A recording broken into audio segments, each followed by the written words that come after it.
Ya Iya harusnya kayak Kemenkeu. Oke, dan untuk mengerjakan proposal itu, Eka butuh waktu berapa lama? Aku butuh waktu kayaknya 3 hari. Dan sebagai tambahan, aku anak bisnis gitu background-nya. Jadi Yes. bikin proposal bisnis kayak udah sehari-hari dulu emang tugasnya gitu. Kontribusi yang aku ajukan ke mereka, walaupun itu adalah rencana, tapi aku bikin seril mungkin. Aku pengen bikin marketplace buat produk disabilitas gitu.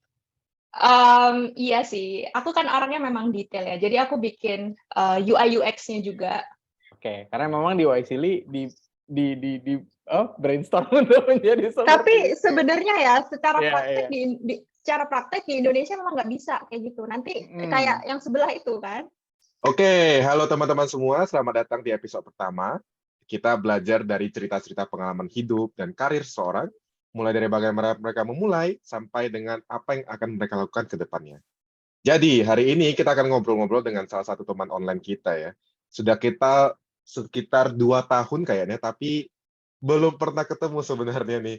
Nah, Eka ini seorang social entrepreneur ya dari Malang, creative director dari Percacita dan juga Feeling Blast. Nah, fun fact, Eka ini lulus LPDP jalur yang paling baru nih, jalur kewirausahaan. Nah, bagaimana ceritanya bisa dapat LPDP kewirausahaan dan apa sih Percacita dan Feeling Blast itu? Kita kenalin dulu dong. Eka Nanda Putri. Halo Eka. Halo semuanya. Gimana kabarnya nih? Kita sampai sekarang pun belum pernah ketemu ya emang. Iya nih, udah hampir 3 tahun, bahkan bukan 2 tahun lagi. Iya. Kalau lo aja nggak pernah ketemu Satya, berarti udah pasti nggak pernah ketemu gue. Iya, makanya. Anak baru dia, anak baru. Anak baru dia. Iya, jadi konteksnya kenapa dibilang anak baru, guys? Ini karena kita ini semua alumni Waisili ya, program Amerika. Ya, jadi aku nih Spring 2020 kohortnya bareng Eka, tapi berangkatnya 2022. Nah, kebetulan Burn ini juga alumni Waisili, tapi di kohort yang lain gitu. Dan Nah, Satya join ke kohort gue. Iya, nebeng ceritanya. Jadi emang dia anaknya gitu, pengennya nge-spread network gitu. Yes. Iya dong, Dan harus akhirnya dong. aku kenal sama Burn. Iya, akhirnya kenal. Ini emang networknya bagus banget sampai akhirnya kita nge-podcast bareng nih hari ini. Benar. Nah, Kak, karena kita memang belum pernah ketemu langsung gitu kan, dan banyak nih teman-teman mungkin yang nonton konten ini, pengen tahu sebenarnya Eka tadi kan dibilang LPDP kewirausahaan, terus juga ada Feeling Blast, Percacita. Nah, tapi aku pengen tarik mundur dulu nih gitu kan, karena yang lihat ujungnya gampang gitu kan, seperti yang udah dilihat di sosmed, di profil Pranala gitu kan, oh udah kelihatan oh Eka kayak gini dapat beasiswa bla bla bla. Nah, tapi aku pengen tahu dong gitu kan, boleh cerita nggak tentang awalan kamu, keluarga kamu, dan sekolah kamu dulu tuh kayak apa? Oke, jadi keluarga aku tuh background-nya sebenarnya militer ya. Oke. Gitu. Jadi sebenarnya nggak ada hubungannya sama kewirausahaan atau kayak nggak ada sebenarnya yang menginspirasi aku juga untuk jadi pengusaha gitu loh. Tapi emang dari kecil aku dari SD tuh udah suka gambar gitu. Dan orang tua aku tuh selalu kasih uang saku tuh yang dikit banget gitu. Kalau dibanding sama teman-teman lain ya, aku survei tuh sebagai anak SD aku survei ke teman-teman aku. Karena mereka tuh bisa jajan yang kayak misalnya dulu tuh ada kentang 5 ribuan gitu, tapi aku nggak bisa beli. Bentar. Ini kentang 5 ribuan nih di daerah mana nih? Di Malang, jadi dia tuh kayak... di Malang, oke. Iya, kentang rasa-rasa gitu loh. Itu kayak rasa-rasa. wow gitu. Itu 5 ribu. Atau kalau misalnya nggak punya duit 2 ribu lah. Gitu. 2 ribu aja tuh nggak bisa, karena dulu aku uang saku SD tuh 1.000 aja. Nanti orang-orang kayak mikir, aduh mbak ini tahun berapa ya lahirnya ya, kok murah banget gitu kan. Tapi emang kayak gitu. Jadi kebetulan juga SD aku kan dekat sama rumah gitu kan. Jadi dulu nggak full day juga ya. Jadi makan siang di rumah. Tapi anyway, uang saku aku tuh dibanding yang lain tuh dikit. Jadi aku berusaha untuk cari kayak uang saku tambahan gitu dari hasil gambar aku. Aku gambar, terus aku jual-jualin. Dulu kan namanya anak SD suka sama karakter-karakter kartun gitu kan. Nah aku gambar. Cuman mereka tuh biasanya request kayak mereka suka apa ya? Misalnya suka Power Ranger gitu. Terus mereka pengen Power Ranger-nya pakai bawa bunga dong atau apa gitu. Aku gambarin. Nah itu aku jual 500 perak gitu.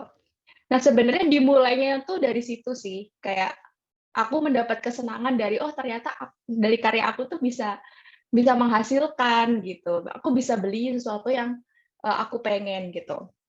Itu Cuman SD memang tuh. dulu SD SD gambar dijual 500 perak. Modalnya berapa, Kak? nggak ada. Ya kan beli itu kan. Dibeliin orang tua gitu kan. Aku sebenarnya kayak pakai alat tulis SD aja sih yang aku punya gitu. Misalnya pakai kan pulpen berarti kan? iya, pakai pensil atau pakai Pakai pulpen gitu. Atau Oke. pakai spidol gitu. Oke. Gitu. Terus kan kalau itu juga ada pelajaran kesenian kan. Jadi aku udah pasti tuh punya kayak krayon kayak gitu, pensil warna gitu kan. Nah, itu yang aku pakai. Terus sedangkan kertas itu ya ambil aja di rumah atau kalau gitu mereka ngasih kertas, tapi bayarnya sama. Jadi mereka modalin aku kertas, bayarnya sama gitu. Yang penting mereka dapat kabarnya. Kayak gitu. Nah, tapi waktu itu kayak masih belum punya keinginan nanti kalau gede mau jadi entrepreneur enggak gitu. Jadi emang cuma sekedar kalau misalnya aku lagi butuh duit aku jualan kayak gitu. Dan itu Menarik nih. ternyata Tadi kamu bilang itu belum mau jadi entrepreneur sebagai mimpimu. Jadi waktu kamu tahu ada talent nih di gambar-gambar, nah apakah mimpimu tuh dulu mau jadi artis, as in painter kah atau bagaimana sih sebenarnya? Nggak ada. Jadi waktu SD tuh sebenarnya aku pengen jadi dokter gigi. Sangat berbeda ya. Iya, jadi emang gambar tuh cuman buat hobi-hobi aja gitu loh. Kayak ya aku suka aja, tapi nggak jadi profesi. Karena apalagi zaman dulu kan pasti mikirnya, aduh kalau jadi artis nggak jelas kayak gitu-gitu kan. Zaman dulu lah. Kalau sekarang kan emang udah beda banget. Sekarang udah banyak opportunity-nya. Tapi kalau dulu ya karena ada juga tetangga aku yang dia itu seniman, terus kelihatannya kan memang kalau seniman tuh kok nggak ada kerjaan ya gitu loh. Jadi akhirnya itu kayak sebagai anak kecil aku juga nggak ke arah sana gitu, ke arah yang udah jelas gitu. Oh misalnya mau jadi yang ada gaji tetap lah, misalnya dokter gigi kayak gitu dulu kayak gitu. Dan itu ternyata udah berangsur-angsur tuh. Jadi SD tiap tahun aku usahanya diganti. Pokoknya yang ada aja lah apa gitu. Intinya Dulu menghasilkan juga. duit ya. Terus SMP aku juga jualan, SMA juga gitu. Terus waktu aku refleksikan, waktu milih jurusan kuliah tuh ya, nah kenapa kok akhirnya nggak pilih dokter gigi? Karena aku ngelihat, apa ya benang merah di dalam hidup aku gitu. Sebagai anak SMA aku mulai berpikir masa depan karena dulu tuh kayak seolah-olah jurusan kuliah tuh sangat menentukan masa depan kamu gitu kan. Akhirnya aku refleksi, dulu aku IPS sebenarnya, ya kan. Cuman kalau misalnya mau masuk ke kedokteran kan berarti aku harus ikut ujiannya IPA gitu. Itu sebenarnya sama orang tua aku juga ya udah nggak apa-apa kalau misalnya pengen kayak gitu. Terus aku mikir benang merahnya apa ya? Kalau misalnya aku masuk ke kedokteran, yang aku suka tuh sebenarnya cuma biologi aja, sedangkan yang lain enggak gitu. Terus akhirnya setelah aku tarik garis, aku bikin mind map tuh waktu itu. Emang anaknya visual ya, jadi semua harus dituangkan gitu ke kertas. Nah ternyata kayaknya aku pengen ini deh nanti punya usaha gitu. Makanya aku akhirnya apply-nya S1 tuh jurusan bisnis gitu. Gitu deh. Tapi SMA itu sudah mengerti bagaimana menvisualisasi masa depan loh. Maksudnya zaman-zaman dulu kan banyak sekali orang yang tidak mengerti ya. Zaman sekarang bahkan banyak sekali anak SMA tidak tahu mau kuliah apa. Nah, setelah udah masuk S1 bisnis, banyak juga orang yang S1 masuk kuliah terus merasa salah jurusan. Nah, Eka sendiri gimana waktu pertama kali kuliah? Apakah merasa this is the right one for me atau bagaimana? Luckily iya sih ya, karena ya itu tadi, karena aku udah banyak refleksi. Dulu kan dulu namanya apa sih? SBMPTN ya kalau nggak salah zaman kita tuh.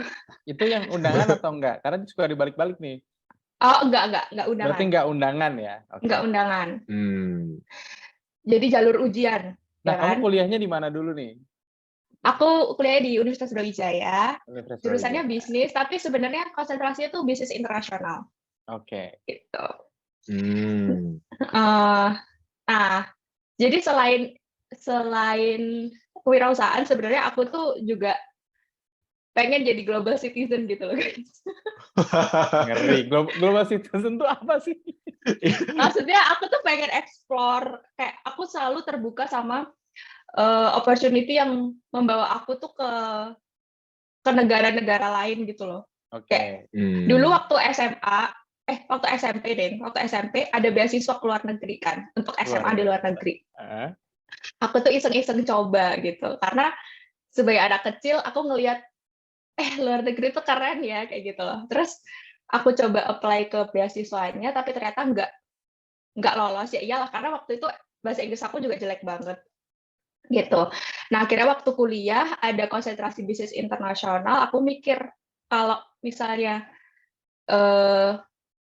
itu akan memperlebar opportunity aku untuk explore dunia gitu loh. Karena aku bakal belajar nih, oh bisnis di negara ini seperti apa, bisnis di negara itu seperti apa gitu. Tapi apakah setelah Gitu. masuk itu sesuai ekspektasi Kak, dari hasil S1-nya itu? Menurut aku Sebagai sih global citizen. waduh, sebenarnya menurut aku sih sesuai ya. Dulu tuh aku nangisnya sebenarnya bukan karena, jadi sebenarnya UB itu pilihan ketiga aku, guys. Pilihan ketiga, ya aku pengennya tuh kuliah di UI. Gitu. Jadi sebenarnya tidak sesuai ekspektasi itu universitasnya, gitu, bukan jurusannya. Karena semuanya itu sama. Jadi aku pilih 1, 2, 3 itu jurusannya sama semua. Jadi mau kuliah dimanapun, aku bakal belajarnya ya itu bisnis gitu. Dan aku nggak Wah, ngerasa salah. klasik Kenapa? ya. Ya, silakan. Jadi aku nggak ngerasa salah jurusan, karena kalau misal pun ada sesuatu yang nggak menarik atau kayak kok gini ya ngerjainnya, aku selalu menemukan atau aku selalu mencari hal-hal yang membuat aku tuh enjoy lagi atau yang menarik dari jurusan itu atau kayak dari program itu kayak gitu. Kan ada banyak opportunity kayak misalnya ikut YC ini, terus ikut lomba-lomba lain yang akhirnya selalu menjaga spark di dalam diri aku untuk belajar di situ terus gitu loh. Jadi aku nggak pernah ngerasa salah jurusan sih, karena pertama udah dipikirin. Tadi aku bikin mind map itu waktu SMA. Terus kalau misal pun ada yang nggak sesuai, karena itu pasti ya ada sesuatu yang nggak sesuai gitu. Aku akan selalu cari cara gitu untuk kembali. Oh ternyata emang ini yang aku pengen gitu. Misalnya ikut organisasi apa, terus ikut lomba apa, ikut exchange misalnya, dan ketemu orang-orang baru kayak gitu. Tadi S1-nya bisnis ya kan? Background-nya juga dari SD udah bisnis nih. Terus LPDP-nya kewirausahaan, berarti LPDP-nya harus orang yang memang mau belajar bisnis saja kah? Atau memang harus punya bisnis atau bagaimana sih sebenarnya? Kalau LPDP kewirausahaan itu emang program baru yang didesain untuk mendukung kewirausahaan di Indonesia gitu, dan mereka-mereka yang passionate terhadap kewirausahaan. Kalau aku lihat dari profil teman-teman aku yang notabene udah keterima, mereka nggak semuanya punya bisnis, tapi mereka punya plan atau punya keinginan bikin bisnis gitu. Dan sebenarnya nggak cuman bikin bisnis aja, tapi untuk mereka yang sudah punya bisnis mau mengembangkan itu juga boleh banget daftar di sini, karena ada syarat khusus nih untuk LPDP kewirausahaan, yaitu bikin bisnis proposal atau perencanaan bisnis. Entah itu bisnis yang udah ada mau dikembangkan, yaitu rencana pengembangan bisnis, atau yang belum punya bisnis mau bikin bisnis, jadi bikin rencana bisnis baru gitu namanya. Nah, kalau dari yang Eka tahu sendiri nih, kan udah ada di LPDP kan biasanya ada angkatannya gitu kan, dikumpulin dan lain-lain gitu kan. Dan Eka sebenarnya kan kepilihnya itu 2 tahun lalu ya? Betul? 2021 Desember, ya. 2021 ya, Desember kepilihnya. Dan kalau di LPDP itu berarti jaraknya 2 tahun kan ya? Iya, Harus betul. kuliah di dalam 2 tahun itu gitu kan. Dan bisa daftar tanpa harus punya universitas dulu gitu kan. Iya, betul. Nah, dari profil teman-teman yang udah pada kepilih nih, lebih banyak yang udah punya bisnis atau yang belum punya bisnis dan baru perencanaan? Aduh, kalau itu sih kayaknya kita nggak pernah main mapin atau bikin survei sih ya. Nggak Tapi usah kalau survei dan mind map, iya, sepengetahuan Eka aja deh. oke, sepengetahuan aku. Heeh. Kayaknya sih yang udah ada ya. Tapi itu pun yang Hmm. kayak masih kecil gitu loh. Kayak mungkin yang masih baru dimulai. Ada temen aku yang baru mulai beberapa bulan, terus dia daftar kayak gitu. Ada yang dia sebenarnya kerja, tapi ada side hustle atau ada side business gitu. Menurut aku sih, tapi yang nggak punya juga sebenarnya banyak sih ya. Oke, jadi nggak Tapi bisa dibilang yang mana yang lebih banyak gitu ya, karena Nggak dua-duanya bisa. sama-sama Nggak bisa. banyak gitu kan. Nah, pertanyaannya lagi adalah kan tadi banyak bisnis yang kecil. Oke lah, berarti kan di sini kita bisa menyimpulkan sedikit gitu ya. Orang nggak punya bisnis bisa kalau misalnya punya keinginan untuk bisnis nantinya gitu kan. Iya. Orang yang udah punya bisnis pun nggak harus bisnis yang gede, tapi bisnis yang kecil juga bisa gitu kan. Nah, dan kalau dilihat skala dulu deh, ini jawab cepat aja ya. Eka, Percacita ini sama Feeling Blessed ini skalanya tuh di kecil, menengah, atau besar? Kecil sih aku. Oke, let's say kecil. Nah, terus teman-teman yang Eka lihat nih, yang bisnisnya paling prominent, besar, dan lain-lain, bisa sebut satu nggak bisnis apa? Aku ada temen yang dia itu punya restoran banyak gitu. Jadi kayak udah jadi grup. Udah Group multi of cabang company. gitulah ya. dan Itu masih ada. daftar LPDP. Daftar LPDP. Wow, luar biasa. Ya daftar Pak, kalau nggak daftar nggak diterima Pak.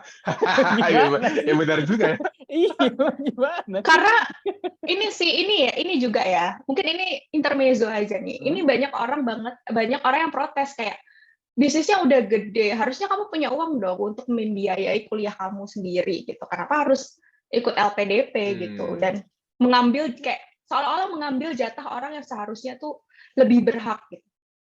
Iya, gua tambahin nih. Ini kan pakai pajak negara, ini kan harusnya bisa untuk membantu yang lain gitu. Kenapa untuk menyekolahkan anak-anak ini di luar negeri tuh? Gua tambahin sumbunya. Netizen ya, Silahkan dipadamkan. Ini terserah masing-masing sih ya. Cuman kalau aku sebagai wardi, ya iyalah, maksudnya dari orang yang udah dapat, aku mencoba berpikir dengan kepala dingin, apa sih maksudnya si orang-orang ini yang kayak gitu. Dan aku pernah tanya juga, aku kan sering ya kayak latihan interview, diminta untuk latihan interview, dan pertanyaan itu aku tanyain lagi ke calon awardee ini. Kan aku tanya kayak misalnya contohnya kayak, omset kamu berapa emang setahun gitu, sekian gitu. Oke. Terus kan ya udahlah, kita sebagai anak bisnis ya at least bisa lah ya mengkalkulasi kayak kira-kira kayaknya dia profitnya sekian lah gitu. Berarti harusnya Anda bisa dong sekolah sendiri gitu. Dia bilang, saya bisa gitu, tapi saya lebih memilih untuk memutar uang itu kembali untuk jadi bisnis gitu. Karena ya dia udah punya tanggung jawab besar dengan orang-orang kayak karyawan-karyawan dia, hidup-hidup yang dia tanggung. Kalau misalnya dia ambil itu untuk sekolah, yang mana dia akan away nih 2 tahun gitu ya. Dia nggak akan punya apa ya, save money gitu untuk memutar bisnisnya, yang artinya dia nggak akan bisa secara maksimal membantu kehidupan yang ada di dalam bisnisnya dia itu, kayak karyawan-karyawannya, stakeholder, vendor, dan segala macam gitu. Dan sebagai pebisnis juga, kayaknya kalau aku punya duit juga nggak akan pakai duit itu untuk sekolah gitu, ya nggak sih? Yang penting diputar ya. Iya, karena gini loh teman-teman ya, sekolah kan berarti sekolah bisnis ya. Sekolah bisnis kita ambil paling mahal kayak di Amerika aja tuh 2M loh untuk sekolahnya doang. Belum biaya biaya sehari-hari kayak gitu. Dan kalau misalnya tadi ada yang bilang ini kan pakai uang pajak, harusnya beasiswanya dikasih ke orang yang lebih membutuhkan. Di LPDP itu ada jalur afirmasi. Nih, kalau misalnya teman-teman merasa aku sangat-sangat harus dibantu nih karena mungkin aku kurang mampu, dari segi yang lain-lain juga mungkin aku kurang privilege, itu ada afirmasi gitu. Nah, teman-teman ini yang mungkin kalian lihat ada privilege-nya kayak omsetnya besar dan segala macam, mereka itu nggak apply di afirmasi gitu loh. Mereka apply-nya di kewirausahaan yang memang sudah Dan emang didesain nggak untuk mungkin bisa mereka. juga kan? Nggak mungkin bisa juga kan apply di afirmasi kan? Iya, makanya jadi kayak Iya. udah dikasih porsi atau udah dikasih jatahnya sendiri-sendiri sama LPDP gitu loh. Kalau misalnya merasa kurang mampu, bisa daftar yang prasejahtera atau mungkin daerah tertinggal kayak gitu kan di afirmasi. Nah, kita ini apply-nya di kewirausahaan yang memang fokusnya itu ya untuk mendukung kewirausahaan dan kita ada di industri itu. Jadi memang sudah jadi haknya mereka gitu loh untuk daftar dan itu nggak salah. Gitu sih aku cuma mau bilang. Oke, setahu aku kan kamu sekarang ada running 2 ya, yang bisnisnya sendiri, ada Percacita maupun Trading Best. Nah, bisa cerita nggak sih sebenarnya Percacita itu apa sih dan kira-kira kenapa bisa memulai itu dan apa yang dilakukan sebenarnya? Bentar Sat. Sebelum ke situ nih, ini gue mau menambahkan lagi nih, karena takutnya netizen nggak puas, gitu kan. Oh iya, Oke. Takutnya netizen nggak boleh. puas nih tentang LPDP kewirausahaannya gitu kan. Mhm. Sebelum masuk ke situ, nah gue pengen nanya lagi, kalau tadi kan pernyataan dari Eka adalah kalau misalnya itu kan ada jalur, kalau nggak salah pernah ada jalur presidensial juga ya, LPDP apa gitu namanya kan, LPDP presidensial atau apa gitu, terus ada jalur kewirausahaan, ada jalur reguler ya kan, terus sekarang ada jalur afirmasi juga, dan jalur afirmasi itu kan biasanya untuk daerah terluar dan lain-lain gitu ya. Nah, tapi menurut gue nih, mungkin ya ada netizen yang belum puas, ya kaitannya jalur afirmasi sama pajak kita dipakai apa? Karena kan kalau misalnya kita ngelihat, oh ya ini anak-anak privilege, mungkin ya bisa daftar yang reguler atau yang kewirausahaan, dan yang merasa tidak privilege gitu kan, kayak yang tadi Eka bilang, bisa daftar afirmasi. Nah, tapi itu menurut netizen mungkin Kak, belum menjawab nih terkait pajak kita kenapa dipakai untuk menyekolahkan. Karena kalau kita ngomongin pajak kita dipakai untuk menyekolahkan, berarti itu semua program, termasuk yang afirmasi gitu kan. Nah, menurut Eka gimana nih? Kenapa worth it pajaknya negara dipakai buat LPDP nyekolahin, ya nggak usah lah ngerepresentasiin satu LPDP ya, tapi ngerepresentasiin Eka nih untuk berangkat ke sana. Karena pertama susah ya pertanyaannya ya. Ya harusnya tanya Kemenkeu. Enggak kan, ini aku nanyanya sebagai Eka gitu. Karena kan Eka penerimanya, Kemenku hanya menyalurkan gitu kan. Kenapa worth it pajak negara itu? Karena satu, aku juga bayar pajak. Jadi terus juga kalau misalnya kita ngomongin kualitas pendidikan, mungkin ya di Indonesia, bukan berarti di Indonesia tuh kurang atau kayak gimana ya. Kita bisa bersaing gitu. Tapi ada banyak hal-hal atau spesialisasi yang lebih baik kita belajar dari asalnya gitu. Kayak misalnya kewirausahaan di Indonesia ini tuh masih kurang gitu. Dulu kalau aku belajar nih, jumlah pengusaha di Indonesia tuh masih kurang banyak lah, masih 1, berapa persen, sedangkan yang ideal itu sekian persen kayak gitu. Nah, berarti kita harus belajar dari mereka yang sudah lebih dulu lebih maju gitulah, sedikit lebih maju dari kita gitu. Dan kalau misalnya itu di luar negeri, ya udah gitu. Ya berarti harus didorong ke sana gitu. Oke. Nah, Eka sendiri universitasnya jadi di mana Kak? Udah ada belum? Udah. Oh, udah ada ya. Di negara apa deh? Nggak usah, kalau misalnya memang belum siap untuk jawab universitasnya, nggak apa-apa, negara apa deh. Aku di Inggris. Oke, di Inggris. Nah, tadi kan Eka bilang kalau misalnya ada nih, oh ya, kita juga kan membayar pajak, walaupun memang pasti faktanya kan kita nggak tahu ya jumlah orang yang bayar pajak kan beda kan gitu kan. Udah pasti beda-beda dong. Eka mungkin bayar pajaknya 1 miliar gitu kan, sedangkan aku misalnya bayar pajaknya 100 juta, bisa aja gitu kan. Nah, itu kan pasti beda-beda. Nah, tapi balik lagi kan sebenarnya yang di pikiran orang umum aja, ya kalau kita menyekolahkan dengan pajak negara gitu kan, seseorang, bahkan nggak cuma 1 orang tapi banyak orang, berarti kan pikirannya adalah dia bisa ngasih impact apa sih gitu kan ke negara ini nantinya gitu kan. Dan itu juga kan sebenarnya menjadi salah satu syarat gitu kan. Benar nggak sih Kak? Iya, betul. Kontribusi apa sih yang nanti kamu mau bawa ke negara ini? Nah, tapi sebelum ke kontribusi, pertanyaanku adalah tadi Eka sempat sebut, oh iya nih kita harus belajar dari sumbernya langsung di negara, suatu negara. Dimana kan kalau pilihannya itu ada negara Amerika, ada negara Inggris. Ini khusus kewirausahaan ya teman-teman kan ya. Ada Amerika, ada Inggris, Cina pun nggak terlalu banyak ya, nggak sebanyak di Amerika atau di Inggris ya. Karena Inggris dari top university kayak Oxford, Cambridge, Amerika juga ada dari MIT atau Harvard bisa kan ya Kak ya. Nah, tapi kalau misalnya let's say di Inggris, karena jujur dari pengalamanku di YCL kemarin, kita ke Amerika, kita kan kemana-mana tuh ya saat ya. Kita ke ACC, kita ke government-nya, kita ngeliat inkubatornya dan lain-lain. To be honest with, menurutku, it's not that much different. With Indonesia, it's not that much different, in my opinion. Oke. Dan we can compete gitu. We can compete in terms of innovation gitu kan ya. But we can also collaborate gitu kan. Kita juga bisa berkolaborasi dengan mereka di banyak hal karena kita mumpuni. Nah, apa yang mengharuskan banget gitu kan? Kita berangkat ke negara itu dan kalau Eka secara personal, apa sih yang mau dicari di Inggris sampai harus ke Inggris belajarnya? Yang nggak ada di Indonesia. Aku sebenarnya pilihan pertamanya itu Amerika, ya kan. Tapi akhir-akhir ini condong ke Inggris karena diterimanya juga pertama di sana. Dan yang kedua adalah aku menemukan ada suatu organisasi yang mana itu adalah proyek hasil dari universitas yang aku akan belajar di sana, yang mereka itu sangat mendukung kewirausahaan bagi disabilitas. Itu spesifiknya. Kenapa aku ambil di Inggris dan kenapa di universitas itu.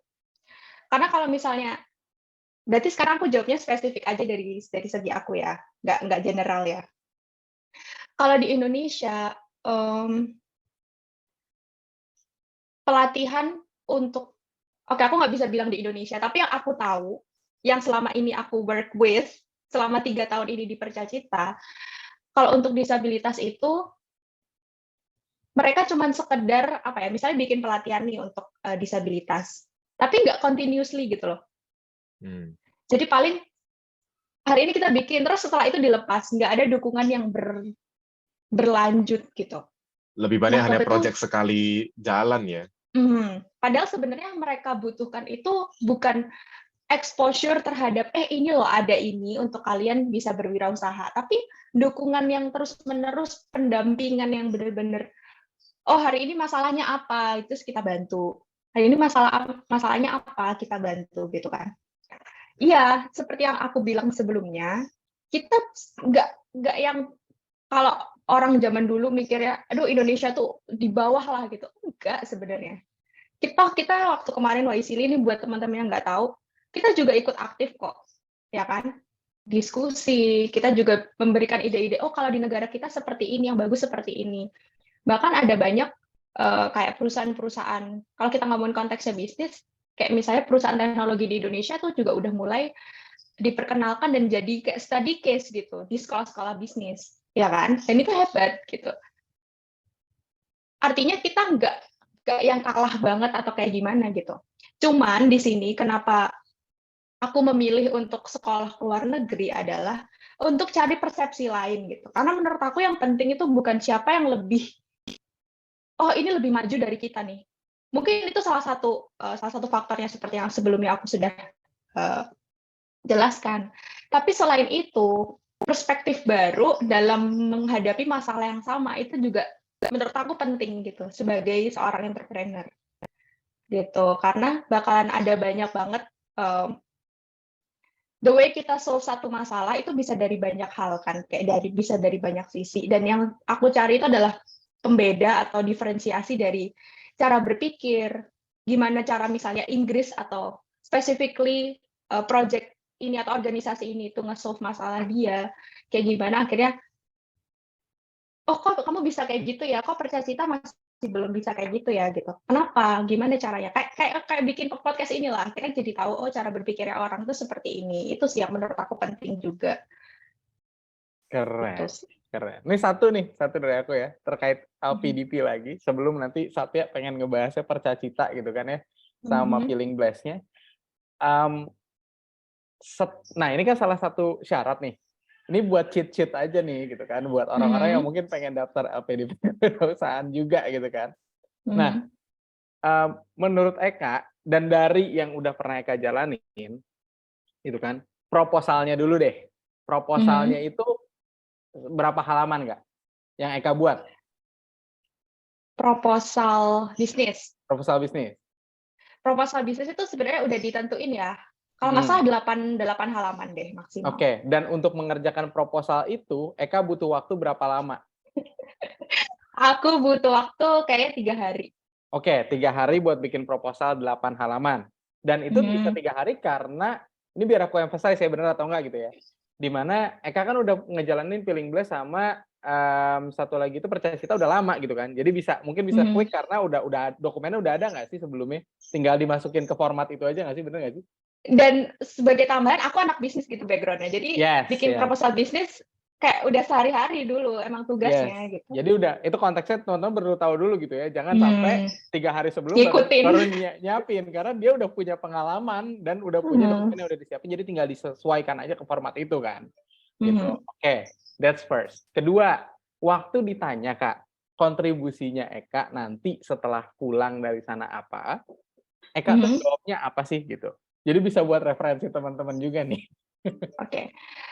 Aku sebenarnya berkaca dari masalah yang ada di Percacita aja sih. Jadi emang kontribusi yang aku ajukan ke mereka, walaupun itu adalah rencana, tapi aku bikin se-real mungkin, se-achievable mungkin, karena itu yang penting. Karena biasanya orang apply LPDP itu pengen, wah aku pengen kontribusi hal yang gede-gede yang gitulah. Tapi ternyata kalau dinilai, ditanyain itu nggak achievable gitu. Karena yang diharapkan dari LPDP ini kan kalau kamu pulang, kamu tuh langsung gitu loh, langsung berkontribusi gitu yang mereka pengen kan. Jadi aku cari dulu nih masalah di Percacita, masalahnya apa, kemudian rencana aku solve masalah itu tuh atau solusinya itu seperti apa, itu yang aku jadiin rencana kontribusi gitu. Waktu itu sih aku pengen bikin marketplace buat produk disabilitas gitu. Marketplace buat produk disabilitas. Atau kayak platform di mana ya udah di situ tuh khusus untuk ngejualin produk disabilitas. Entah itu marketplace atau apa. Dan hanya sebatas, oh iya aku pengen bikin marketplace atau ada yang lebih spesifik lagi Kak? Kayak kamu jelasin nggak sih marketplace-nya kayak apa, dapat pendanaannya dari mana, terus nanti dalam 1 tahun, 5 tahun, 10 tahun bakal kayak gimana, kamu jelasin gitu nggak sih? Iya sih, aku kan orangnya memang detail ya, jadi aku bikin UI UX-nya juga. Jadi aku bikin pakai Corel aja atau Photoshop gitu. Tampilannya akan seperti ini, fitur-fiturnya akan seperti ini, terus modalnya sekian, itu aku benar-benar hitung. Nanti balik modalnya sekian, aku benar-benar hitung. Terus di tahun pertama aku akan melakukan ini. Tahun kedua harus achieve ini. Usernya berapa. Terus disabilitas yang penyandang disabilitas yang join ada berapa, itu aku sebutin juga. Nah, itu kamu sampaikan ke LPDP? Aku sampaikan melalui ini, proposalnya tadi. Oh, disampaikan melalui proposalnya, di mana kontribusi kamu akan membuat sebuah marketplace gitu ya. Nah, kalau boleh tahu nih, user yang kamu targetin di 1 tahun pertama tuh berapa sih? Kan tadi udah ada usernya segala macam. Biar kebayang harus sebesar apa sih kontribusinya gitu. Aku bilang 1 sampai 3 tahun pertama itu aku fokus Malang sama Surabaya aja. Oke. Oh, jadi nggak nyebutin spesifik berapa usernya ya, tapi lebih ke daerahnya. Aku lebih ke daerahnya, dan di situ aku hitung, aku ambil survei sih sebenarnya dari BPS, jumlah disabilitas di sana, angkatan kerja berapa, terus setelah itu yang di bisnis itu teman-teman ada yang namanya market share, ya kan? Jadi nggak semua orang disabilitas itu akan join gitu. Jadi aku cuma ambil 3% dari sana. Paling itu nggak nyampe 1.000 sih. Berarti itu 1.000 itu beneficiaries yang kamu mau bantu atau bagaimana sebenarnya? nggak sampai 1.000 aku bilang. Hmm. Jadi paling cuman berapa ratus gitu. 100. Oke, Gitu. oke. Nah, Jadi nggak banyak, nggak berarti banyak. user marketplace ini harusnya ada 2 kan ya? Ada si Iya, ada 2. orang-orang Ini maksudnya disabilitasnya sama ya, pembeli dari produk disabilitasnya gitu kan. betul. Nah, tapi pembelinya itu berapa kamu targetin juga nggak? Enggak, aku lebih ke targetin duitnya. Kayak Berapa tuh berapa, duitnya? Wih, menarik nih. waduh, berapa ya? Aku udah nggak inget Berapa sih. tuh? Nggak inget aku. Seingetnya aja deh. Karena aku ngambilnya bukan ke individual user ya, tapi kayak lebih ke company atau mungkin vendor kayak wedding kayak gitu Oh, loh. berarti B2B banget lah ya. B2B gitu. B2B banget. Fokusnya memang ceritanya di rencana itu 1-3 tahun, fokusnya Malang Surabaya, tapi B2B gitu. Karena aku udah pernah coba nih. Jadi sebelum aku bikin proposal, aku di Percacita ini udah aku pernah coba. Gimana sih kalau kita misalnya jualan B2B bisa nggak? Ternyata bisa. Ya udah itu yang akan jadi kontribusi. Jadi kontribusinya itu sebenarnya nggak yang sesuatu yang baru, bener-bener brand new ideas, tapi apa yang udah aku pernah coba di Percacita itu yang mau aku kembangin. Oh ternyata ini works nih. Oke, berarti kita akan bikin plannya nanti lebih rapi seperti ini gitu di masa depan setelah selesai kuliah. Keren. Oke. Nah, tapi pas kamu bikin itu, ini terakhir ya dari aku ya, terkait si kontribusi dan plan ini kan kata kamu harus achievable. Kamu pakai metodologi gitu nggak sih? Karena satu-satunya metode yang aku tahu itu SMART goals kan. Yang bukan yang paling sering lah aku pakai gitu, which is specific, measurable, achievable, realistic, and timely. 5-5-nya itu kamu pakai nggak? Atau kamu punya metodologi yang lain yang kamu input di proposal dan saat kamu di interview kontribusi? Aku pakai SMART juga. Gitu, aku pakai SMART juga sih. Nggak yang aneh-aneh. Emang ada yang aneh-aneh? Ya mungkin yang nggak aku tahu gitu, tapi aku pakai yang orang familiar gitu ya, SMART method itu sih. Pakai SMART method itu. Oke. Gimana Saat? Iya, menarik sih sebenarnya. Dari yang sudah ada mau dikembangin begitu ya. Tadi kan kamu bilang Percacita ini ada memberdayakan teman-teman disabilitas. Nah, boleh cerita nggak sih sebenarnya memberdayakan dalam hal apa dan bagaimana sebenarnya? Oke, jadi waktu itu sebenarnya Percacita ini tuh lahir waktu 2019 pertengahan.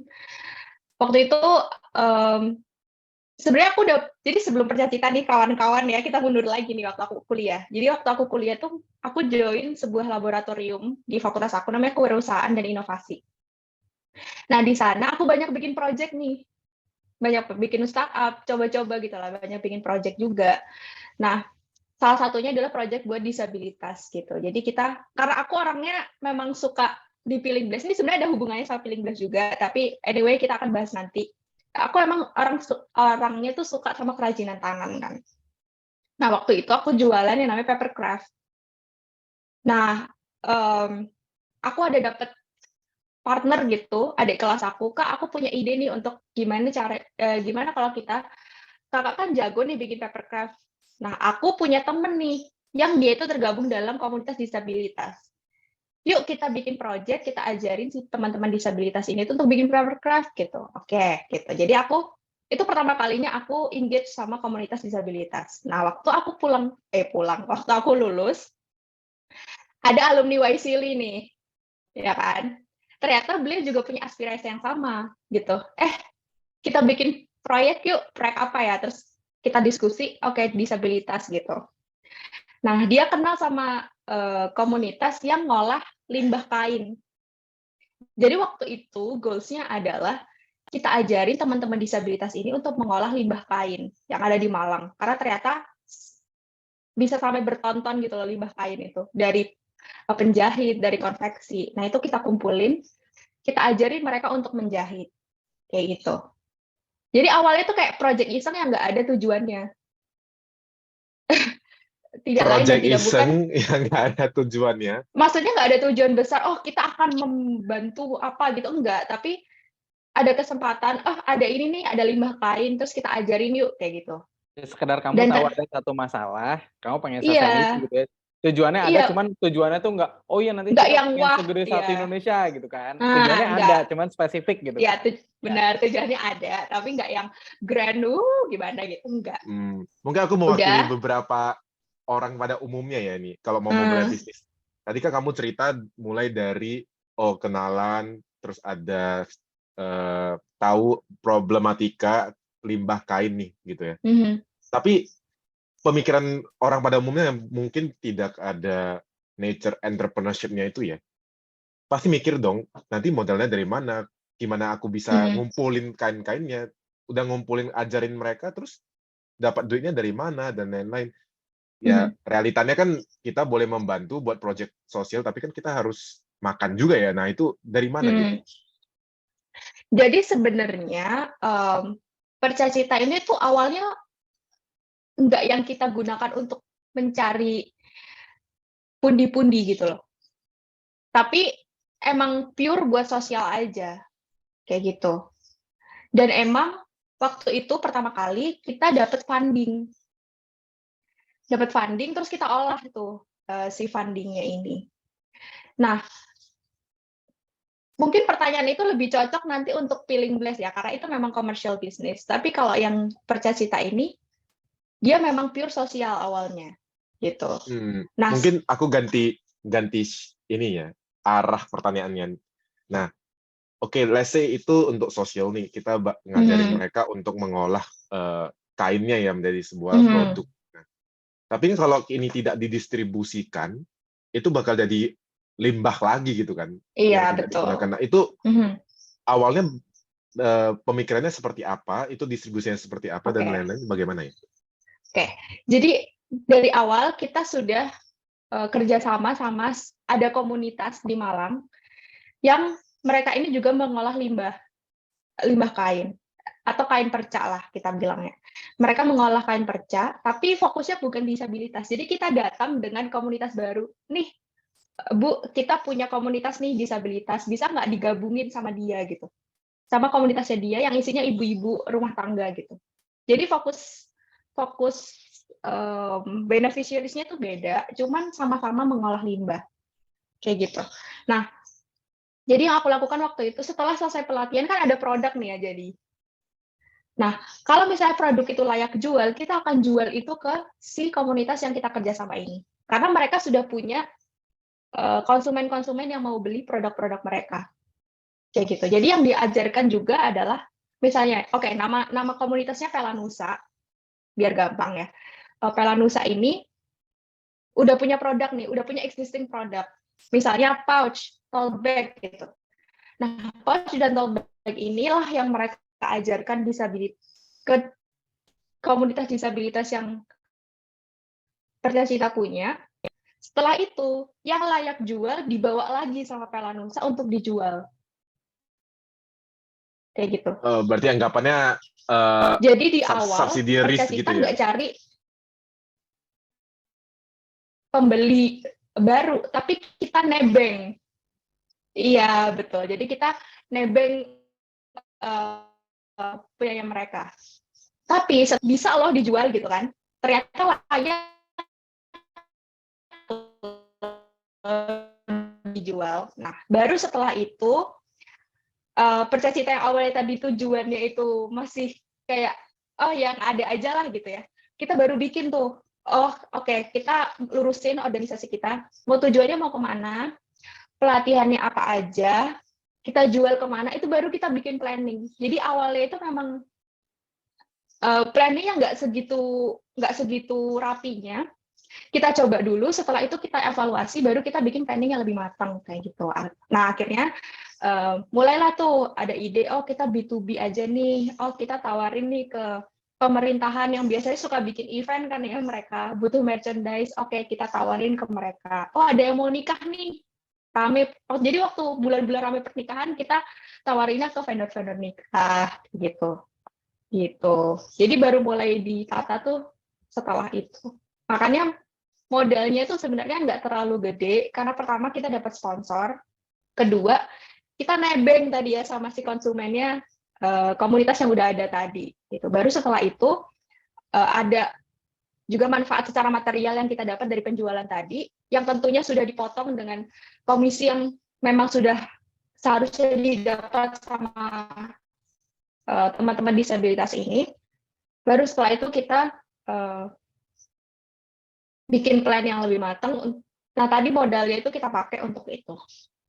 Tadi itu sampai lo jelasin kalau dijualnya lagi kan melalui komunitas yang udah eksis gitu kan. Nah, itu udah menjawab tuh pertanyaan Satya, apakah ini menjadi limbah lagi gitu kan. Karena ya balik lagi kan saat itu nanti disalurin ke sana, justru limbah yang tadinya limbah tidak bernilai jadi bernilai dengan diolah sama Percacita dan komunitas apa tadi namanya Kak? Pelanusa. Pelanusa gitu kan. Jadi justru limbah yang tidak bisa dijual jadi bisa dijual gitu kan. Nah, next nih, tadi kan kita udah bahas Percacitanya. Sekarang kita bahas Feeling Blast-nya. Gitu kan. Karena Percacita jadi full non-profit. Sekarang sih jadi hybrid ya, gara-gara Waisili. Jadi ini social entrepreneurship. Social enterprise. Social enterprise. Oke, ini buat note aja ya, disclaimer dulu buat teman-teman. Gue adalah salah satu orang yang tidak setuju dengan mencampurkan profit dan non-profit dalam satu entitas bisnis. Betul. Gitu ya. Kalau gue ya, gitu. Tapi kan pandangan orang beda-beda, nggak masalah gitu. Nah, cuman kalau Eka di sini berarti si Feeling Blast ini ada kontribusi sosialnya dan ada profitnya ya. Sama, maksudnya Percacita ya. Oke. Karena memang di Waisili di brainstorm untuk menjadi seperti Tapi itu. Sebenarnya ya secara praktek di Indonesia memang nggak bisa kayak gitu. Nanti kayak yang sebelah itu kan. Nah, sebelah mana nih? Yang itulah pokoknya. Nggak bisa. Waktu tapi kan, aku mau ya balik lagi prakteknya banyak yang lakuin kayak gitu kan. Iya. Tapi secara hukum itu nggak bisa. Oke. Secara hukum nggak bisa, yes. Setuju.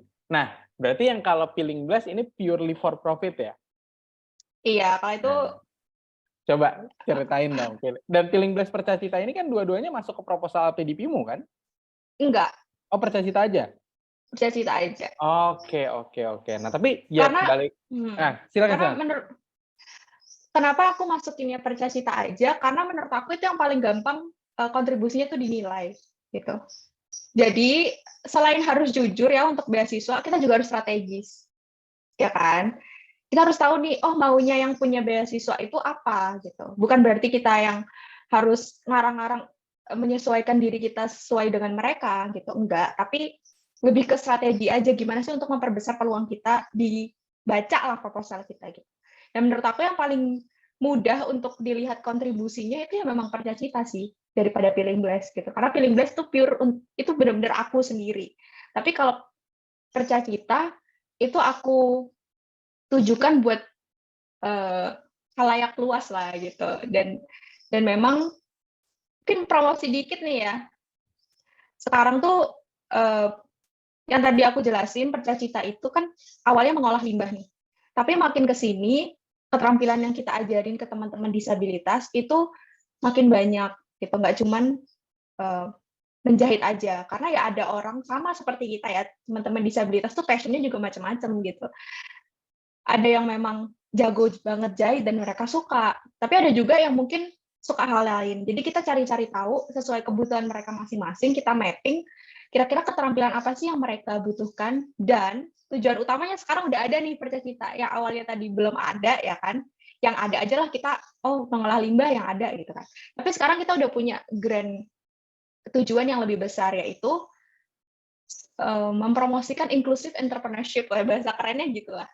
Jadi teman-teman yang awalnya itu susah mengakses entrepreneurship, seperti teman-teman disabilitas ini, karena mereka memang tidak diekspos dengan ilmunya, jadi kita ajarin mereka entrepreneurship melalui pelatihan keterampilan. Jadi pelatihan keterampilannya ini kita harapkan bisa jadi modal nih untuk mereka jadi entrepreneur. Makanya yang kita ajarin itu kerajinan tangan, kayak hal-hal spesifik seperti bikin mahar tuh gimana sih caranya gitu. Menghias mahar tuh gimana caranya, make up. Jadi siapa tahu mereka jadi make up artist. Atau cuci sepatu. Nah, yang paling banyak diminati nih sekarang di Percacita adalah cuci sepatu. Jadi udah banyak nih teman-teman disabilitas, beneficiaries kita yang kita dukung, kita support pakai bisnis kit kita kasih mereka kayak X-banner, kita kasih mereka sikat-sikatan, berbagai macam sikat, berbagai macam sabun, untuk mereka akhirnya buka laundry sepatu di rumah mereka, kayak gitu. Oke. Tadi lo nge-mention mahar, gue langsung, waduh, mahar nih, apa nih gitu kan? Karena ternyata bikin mahar, karena bikin mahar. Kaget gue kirain ngumpulin mahar gitu kan. Bikin mahar, Iya. bikin seserahan kayak gitu loh. Itu kan bisa jadi usaha gitu. Nah, kalau Feeling Blessed itu emang asalnya memang dari kesukaan aku. Tadi mungkin teman-teman inget ya kalau aku dari kecil emang suka gambar gitu. Nah, Feeling Blessed ini tuh menyalurkan nih hobi aku, gambar. Bukan berarti gambar aku bagus ya, teman-teman, jangan salah paham. To be honest with, gambarnya bagus dan makasih. itu sih. Untuk beberapa orang pasti ada yang suka kayak gitu. Memang mungkin bukan untuk semua orang gitu kan ya. Tapi gambarnya menurutku ya tipe aku dan istriku kayak gitu, Kak. Jadi gitu. itu mantap sih menurutku. Makasih. Coba dicek aja Feeling Blessed kan. Iya, Feeling Blessed tuh memang dimulai lagi itu kayak apa? Jadi kayak bisnis masa kecil gitu kan. Aku kan menggambar gitu kan. Dan itu yang aku jual, gambar aku bikin patternnya, terus aku print di kain, aku bikin barang macam-macam barang, ada pouch, ada shopping bag, ada dompet dan segala macam gitu sih kalau Feeling Blessed. Menarik nih, Eka. Kemarin saya pernah lihat dia Feeling Blessed ini kan gambar-gambarnya rata-rata karakter drama nih kayaknya nih. Nah, ini mungkin karena kita juga tahu ya sekarang namanya fevernya K-drama, K-pop dan lain-lain sangat booming sekali di Indonesia terutama. Ini gimana sih sudah kepikiran gambarnya itu spesifik untuk Korean pop, Korean drama, dan kenapa merchandise coba? Oke. Itu dari kesenangan aku pribadi lagi ya. Pokoknya intinya kalau Percasita itu adalah untuk aku berkegiatan sosial, kalau Feeling Blessed itu aku selalu sebut ini safe zone aku gitu. Ini yang aku banget. Ini yang benar-benar aku bisa explore diri aku tuh di Feeling Blessed gitu. Karena pertama aku suka Korea, guys. Ya, dulu ada zamannya aku K-popper gitu, tapi sekarang enggak. Tapi tetap ya nonton K-drama. Ini Satya nih juga nih kayaknya nih. Gitu. Sama kita, sama. Dan waktu itu tuh sebenarnya awalnya Feeling Blessed itu jualan stiker gitu. Stiker yang waktu itu lagi zamannya Studygram. Orang-orang bikin catatan bagus gitu, terus dikasih stiker-stiker lucu. Itu yang aku jual. Jadi aku gambar stikernya, kayak ada temanya, temanya belajar, temanya keuangan gitu-gitu. Nah, terus di suatu hari ada sebuah drama yang booming banget sampai teman-teman aku yang dulu suka ngatain aku, kamu dasar K-popper gitu. Tapi dia nonton drama itu, terus ternyata setelah aku cari tahu, semua orang nonton. Nah, terus aku coba tuh bikin versi lucunya lah, versi kartunnya dari itu. Terus aku coba jualin. Ternyata banyak juga gitu. Jadi memang kalau Eka ini modelnya nggak ada planning ya di awal. Memang coba dulu kecil-kecilan, ternyata ada, baru dibikin planningnya. Itu cara aku ya guys. Aku kayak gitu orangnya. Nah, berarti tadi dari hobi, dari kebiasaan nonton, dari iseng-iseng, melihat iseng-iseng menjadi sebuah bisnis gitu ya. Iya. Tapi ini menjadi sebuah hal yang menarik kita ulik lagi, karena banyak sekali orang yang berpikir apakah bisnis itu sesuatu yang kita, kalau orang dulu apalagi zaman-zaman orang tua kita ya, kerja dulu di sebuah perusahaan, baru keluar sendiri buat bisnis yang serupa karena udah belajar lama di perusahaan tersebut gitu ya. Nah, tapi kan kalau dari pengalaman Eka nggak seperti itu gitu loh, dari yang iseng-iseng, dari hobi gitu ya. Nah, menurut Eka sendiri lebih bagus yang bagaimana sebenarnya? Apakah kita melakukan bisnis sesuai dengan passion kalau zaman orang sekarang ya, atau apapun yang kita di depan mata gitu lebih bagus? Nggak bisa pilih sih, karena menurut aku itu tergantung sama industrinya juga, tergantung sama kemampuannya juga gitu. Aku punya temen yang dia itu orangnya ngikutin tren banget, ya kan. Jadi misalnya dulu lagi zamannya kroffel, dia jual kroffel berhasil gitu. Terus kroffelnya sekarang udah mulai turun, dia buka bisnis baru nih yang sekarang lagi booming. Contohnya adalah karena sekarang mulai banyak afiliator TikTok, dia jualan ini baju sekarang. Dia bikin baju-baju murah untuk dijual di TikTok. Jadi dia ngikutin tren banget orangnya. Dan dia berhasil gitu. Nah, tapi aku adalah salah satu contoh yang mulainya memang dari kesenangan dan mulai dari ya kesukaan aku gitu. Dan luckily juga belum bisa aku bilang berhasil, tapi works kan gitu. Gitu. Dan ada juga teman aku yang dia kerja dulu di perusahaan, terus dia cari opportunity apa, atau dia mengincorporate skill dia yang dia dapat dari perusahaan itu untuk jadi bisnis baru. Nah, itu juga berhasil. Jadi menurut aku nggak ada cara benar untuk menjalani bisnis, termasuk juga nggak ada cara benar untuk menjalani hidup gitu. Jadi based on kapasitas masing-masing aja sih, kira-kira yang mana gitu. Cuman menurut aku yang paling penting adalah nggak tutup mata kalau misalnya ada kesempatan datang gitu. Kesempatan itu bisa dicari, tapi juga bisa ada kayak tiba-tiba gitu. Oke, kalau bicara menentukan jalan hidup agak susah ya. Kalau itu kayak kita tidak ada kapasitas untuk itu. Iya, makanya. Tadi kayaknya ada benang merah satunya, yang baik yang tadi dari perusahaan dulu, cari side hustle, misalnya dari mengikuti tren, mengikuti hobi, kayaknya trennya ujung-ujungnya adalah mereka memulai ya kayaknya ya nih. Memulai dulu kayaknya. Nah, ketika memulai Bling Blast ini, bagaimana sih Eka pertama misalnya kan, oke, udah bisa gambar nih, ya. Cara Eka tuangkan itu, mencari misalnya supplier merchandise, misalnya jualnya kemana, cara jualnya seperti apa, itu bagaimana di awalnya? Sebelum ke sana mungkin aku akan jawab pertanyaan Satya yang soal modal tadi yang aku tidak jawab di Percaya Cita tadi.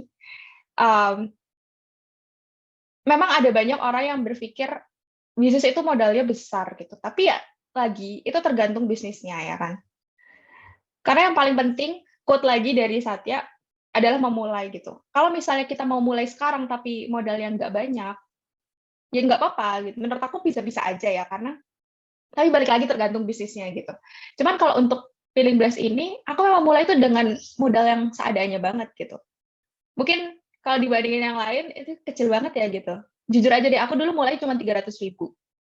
Tapi itu di luar teknologi yang aku udah punya ya. Kan misalnya aku udah punya laptop buat gambar gitu. Tapi aku masih waktu itu belum ada drawing pad, belum ada iPad mungkin untuk tablet buat gambar. Enggak, aku dulu gambarnya pakai kursor. Gitu.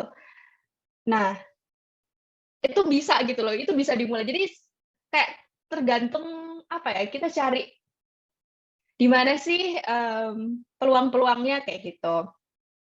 Terus untuk menjalankannya gimana carinya? Cari supplier dan lain-lain. Kalau untuk cari supplier, aku utamakan yang pasti satu kota dulu gitu, karena itu akan gampang buat aku untuk ngelihat barangnya hasilnya kayak gimana. Kalau misalnya ada nggak sesuai, aku bisa dengan cepat minta untuk diperbaikin kayak gitu. Nah, tapi ada beberapa memang barang yang Malang itu bukan spesialisasinya gitu. Kayak contohnya aku pernah bikin sandal, Malang tuh bukan spesialisasi sandal. Atau tas gitu, Malang tuh bukan. Karena industri ini yang menurut aku lebih banyak pengrajinnya itu ada di Jogja sama Bandung. Yaitu aku ambil dari Jogja sama Bandung. Nah, carinya di mana? Ini yang sebenarnya orang tuh sering menyusahkan diri ya menurut aku, karena sekarang tuh informasi bisa dicari gitu loh dari Google, ya kan? Jadi kadang tuh orang nggak tahu cara carinya aja gitu, bukan kok susah sih Kak, karena banyak yang bilang ke aku, kok susah sih Kak cari vendor, gimana keywordnya, bahkan untuk bikin keywordnya aja tuh mereka masih kesulitan gitu. Jadi aku selalu kasih tahu, ya mulailah dengan misalnya vendor sepatu, konveksi sepatu, industri sepatu, pabrik sepatu, ya itu aja gitu. Nah nanti kan yang susah itu menurut aku bukan nyarinya, tapi lebih ke memilihnya, sortir itu tadi ya. Nah yang aku lakukan biasanya, pertama aku cari ratingnya, portofolionya itu yang paling penting. Terus juga yang paling utama buat aku, yang lebih utama lagi yang menurut aku adalah komunikasi vendor itu gitu. Karena aku pernah ada masa di mana ada vendor yang balesnya aja itu 2 hari sekali. Terus setelah aku DP nggak dikasih konfirmasi, habis itu bilangnya itu 1 bulan. tapi jadinya malah bikin sampel aja tuh bisa sampai lebih dari 1 bulan. Nah, kayak gitu. Itu udah red flag banget buat aku. Jadi yang paling penting buat aku adalah komunikasi dari vendornya. Nah, itu dilihat dari mana? Dilihat dari apakah dia bisa memberikan informasi ketika kita tanya-tanya. Gitu. Misalnya kayak, ini harganya berapa? MOQ-nya berapa? Atau minimum ordernya berapa? Nanti dikasih sampel nggak? Kayak gitu-gitu. Ketika kita udah kasih dia banyak pertanyaan, terus dia masih informatif dan cepat gitu ya, itu aku biasanya masuk ke dalam list sih, gitu, daripada yang kayak seret gitu. Oke. Kita sering ya mendengar orang-orang sharing ya di dunia bisnis, apalagi di mana kalau kita punya ide itu paling lama 1 bulan sampai 2 bulan tuh harus implementasi nih. Kalau enggak biasanya nggak jadi. Nah, di case-nya Eka sendiri nih, dari kepikiran ada hobi gambar dan K-drama ini sampai implementasi menjadi Feeling Blast ini berapa lama? Dan apa yang membuat Eka, oke, aku harus go for merchandise misalnya gitu-gitu. Oke. Ini yang menurut aku penting juga ya buat teman-teman. Kalau misalnya mau lebih aman, itu bisnis ini kan sesuatu yang dinamis gitu. Apalagi aku orangnya bukan orang yang ngeplan dari awal.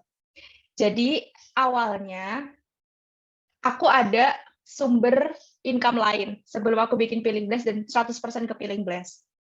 Gitu. Jadi itu yang ya kita harus tetap ini ya membiayai bills kita ya. Masih realistis dong. Iya. Ya mau bisnis kan bukan buat gengsi kan. Jadi it's okay Kak, feel free to say aja Kak. Iya gitu. Jadi sebelum bikin Feeling Blast, aku bikin agency sama teman aku dan itu kita adalah jadi per bulan itu aku selalu dapat dari sana kan. Nah setelah itu aku iseng-iseng mulai Feeling Blast ini dengan modal yang dikit tadi. Itu kalau ditanya berapa durasinya, nggak ada sampai berbulan-bulan sih. Karena ya itu tadi orangnya kan suka nekat ya. Jadi misalnya aku iseng-iseng gambar, aku coba untuk print gitu. Aku print, aku foto-foto seadanya, terus aku langsung jual. Itu nggak ada sebulan kayaknya sih. Jadi emang bener-bener mulainya tuh iseng, terus nggak ada perencanaan yang matang waktu itu. Aku jual dan bahkan setelah aku display 1 bulan tuh nggak ada yang beli gitu. And it's okay for me karena aku punya save income gitu dari sana. Jadi mungkin kalau misalnya ada teman-teman di sini yang mau bikin bisnis, untuk lebih aman setidaknya kalian punya tabungan dulu gitu. Atau punya pendapatan lain dulu gitu biar pengeluaran bulanan kalian itu tidak terganggu gitu sama kebutuhan bulanan kalian itu tidak terganggu dengan idealisme kalian mau bikin bisnis kayak gitu. Itu sih realitanya ya kayak gitu. Atau sekarang kayaknya udah banyak ya anak-anak sekolahan yang udah mulai. Nah itu menurut aku lebih bagus lagi gitu. Karena masih dapat uang saku gitu kan.